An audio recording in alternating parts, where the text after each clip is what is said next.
দুর্নীতি বিরোধী জাতীয় কৌশল বাস্তবায়নে ন্যায়পাল নিয়োগ করার কথা বলেছেন। আমাদের সংবিধানে একটা বিধান আছে, ওনারা স্পেসিফিক্যালি দুর্নীতি সংক্রান্ত ব্যাপার ওভারসি করার জন্য ন্যায়পাল নিয়োগের কথা বলেছেন। বৈধ উৎসবিহীন আয়কে আমাদের যে অবৈধ আয়কে কালো টাকা সাদাকরণের যে পদ্ধতিগুলো আছে বা এই দুর্নীতির ক্ষেত্রে ইনডেমনিফাই করার যে পদ্ধতিগুলো আছে, আপনারা জানেন বিগত সরকারের আমলে করা হয়েছিল আপনার যে বিদ্যুৎ কেন্দ্রগুলো, সেটার ক্ষেত্রে ইনডেমনিটি আইন ছিল, প্রশ্নবিদ্ধ করা যাবে না। এই ধরনের সকল পদক্ষেপ চিরস্থায়ীভাবে বন্ধ করতে বলেছেন। কালো টাকা কোনোদিনও সাদা করা যাবে না, এই সংক্রান্ত আইনি বিধান করার কথা বলেছেন। আমাদের এখানে অনেক কনফ্লিক্ট অফ ইন্টারেস্টের ব্যাপার থাকে, আমাদের এখানে অনেক প্রতিরোধ সংক্রান্ত আইনে আমাদের এখানে কম্পিটিশন যে কমিশন আছে সেটাকে ওনারা অনেক বেশি স্ট্রেনথেন করতে বলেছেন, যাতে বাজারে সুষ্ঠু প্রতিদ্বন্দ্বিতা থাকে। স্বার্থে কনফ্লিক্ট অফ ইন্টারেস্টের অনেক বিষয় আছে। আমি নিজে মন্ত্রী, আমি আপনাদেরকে একটা ব্যক্তিগত অভিজ্ঞতা শেয়ার করি।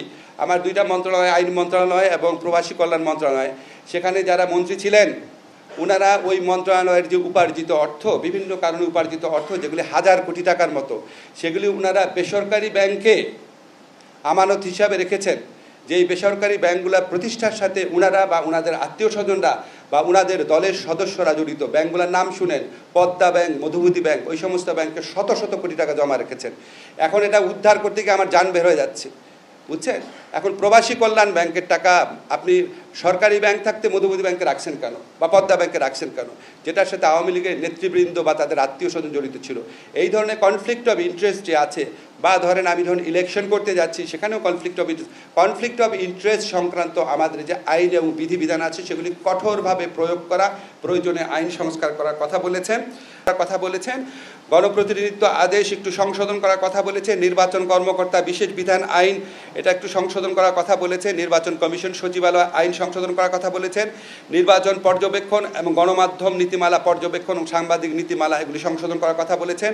রাজনৈতিক দল ও প্রার্থীর আচরণ বিধিমালা, হলফনামার খসড়া, স্থানীয় সরকার আইন এগুলিকে সংশোধন করার কথা বলেছেন।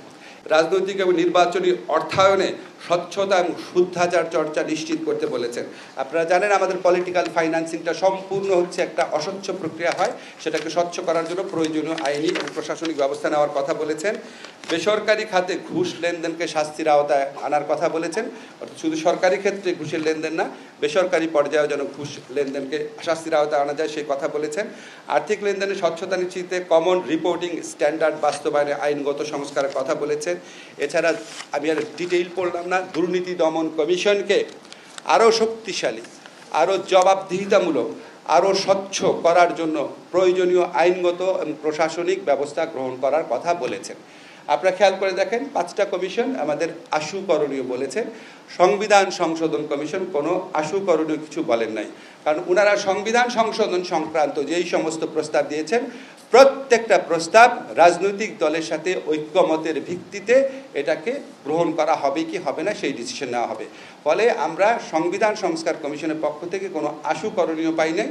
এটা completely depends on the consensus to be build with the negotiation of political parties. যেমন আশুকরণীয়র মধ্যে আমাদের জনপ্রশাসন সংস্কার কমিশন যে আছে, ওনারা প্রস্তাব করেছেন একটা স্থায়ী জনপ্রশাসন সংস্কার কমিশন গঠন করতে হবে। এগুলি আশুকরণীয়, কিন্তু আমরা মনে করি এগুলি অনেক ক্ষেত্রেই রাজনৈতিক দলের সাথে ঐক্যমতের প্রয়োজন হবে, বিকজ এটা ইলেকশনের সাথে সরাসরি রিলেটেড। এছাড়া ওনারা প্রশাসনিক ব্যবস্থার ক্ষেত্রে কিছু আশু পদক্ষেপ নিতে বলেছেন।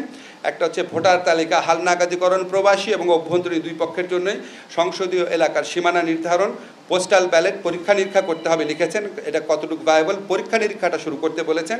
অনলাইন ভোটিং এটা কতটুকু করা যেতে পারে সেটা পরীক্ষা নিরীক্ষা শুরু করতে বলেছেন।